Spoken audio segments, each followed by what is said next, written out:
Student यहाँ पर मैंने एक क्वेश्चन लिया हुआ है जो कि इंपॉर्टेंट क्वेश्चन है। हमें यहाँ पर बतानी most stable conformation of 1,2 difluoroethane and 2,3 ब्यूटाडायोल।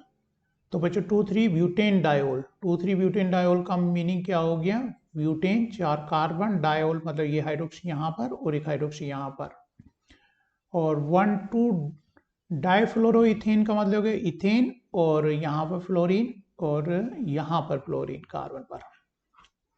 यहाँ पर ये मॉलिक्यूल समझ में आ गया होगा आई थिंक।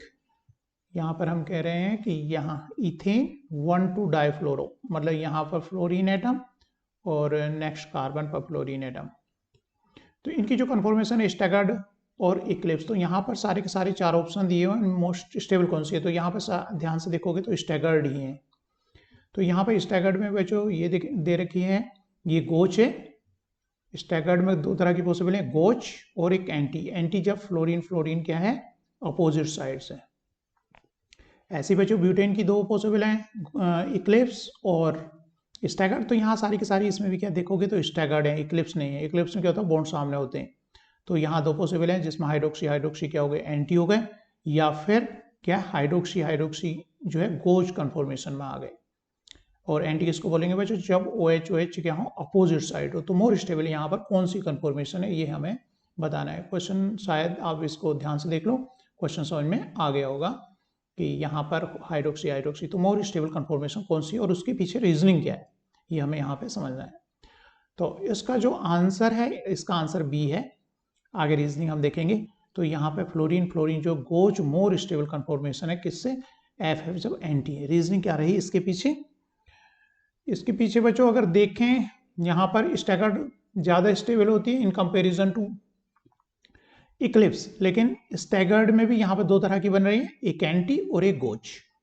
तो एंटी किसको बोल रहे हैं? जब हम फ्लोरीन क्या है अपोजिट साइड है, और गोच कन्फॉर्मेशन किसको बोल रहे हैं? जब फ्लोरीन के आगे क्लोज आ गए, यहाँ पर है 60 डिग्री के एंगल पर है, और यहाँ पर फ्लोरीन फ्रंट वाला फ्लोरीन और बैक वाला फ्लोरीन कहाँ है 180 के एंगल पर है। तो ये कहलाती है एंटी। तो एंटी ज़्यादा स्टेबल होनी चाहिए थी क्योंकि गुड डायपोल ओरिएंटेशन है।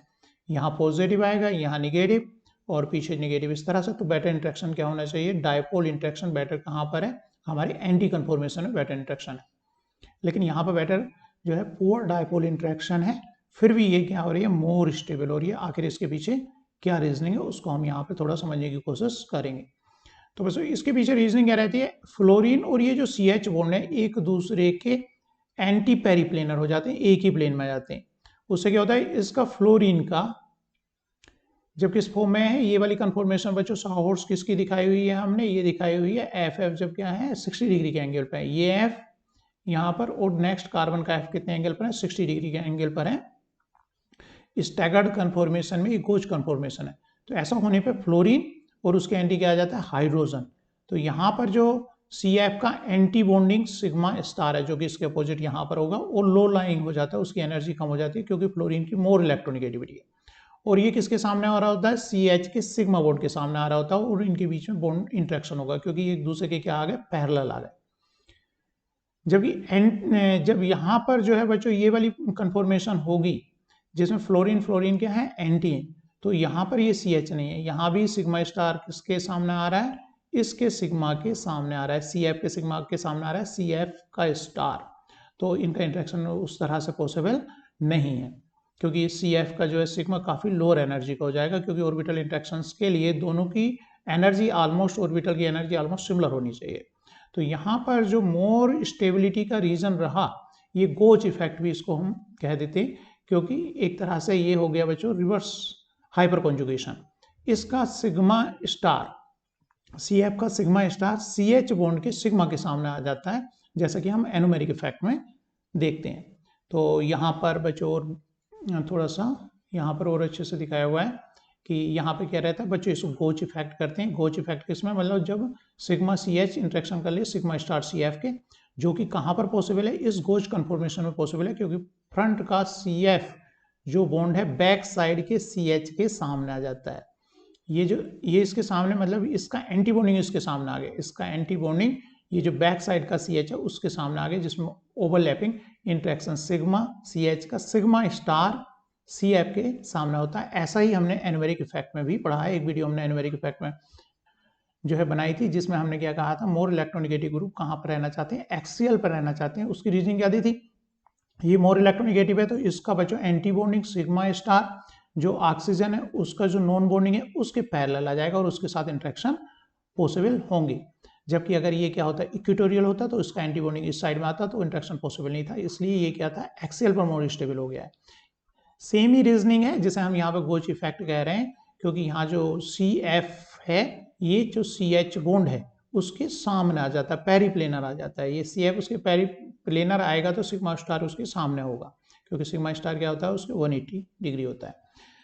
सेकेंड बच्चों, अगर हम दूसरी कन्फॉर्मेशन की बात करें जिसमें हाइड्रोक्सी है, ब्यूटेन 2,3 हाइड्रोक्सी में, तो बच्चों इक्लिप्स तो स्टेबल होगी नहीं, क्योंकि यहाँ पर क्या होता था, मोर स्टेरिक, और यहाँ पर बच्चों इलेक्ट्रॉन इलेक्ट्रॉन बॉन्डेड इलेक्ट्रॉन के बीच में क्या होता है, रिपल्सन होता है, आमने सामने जाते हैं। तो इक्लिप्स कन्फॉर्मेशन तो स्टेबल होगी नहीं। इन दो स्टैगर्ड स्टेबल होगी। एक और कहला रही है बच्चों गॉच और एंटी। एंटी किस में कह रहे हैं हम, जिसमें हाइड्रोक्सी ग्रुप क्या है 180 डिग्री है, और जबकि कोच क्या कहला रही है बच्चों, जब ये 60 डिग्री के एंगल पर है, तो ये कन्फर्मेशन कोच कहला रही है। तो यहाँ पर बच्चों ड्यू टू हाइड्रोजन बॉन्डिंग है, कोच में क्या है, हाइड्रोजन बॉन्डिंग आ गई है, यहाँ पर दोनों हाइड्रोजन बॉन्डिंग आ गई है।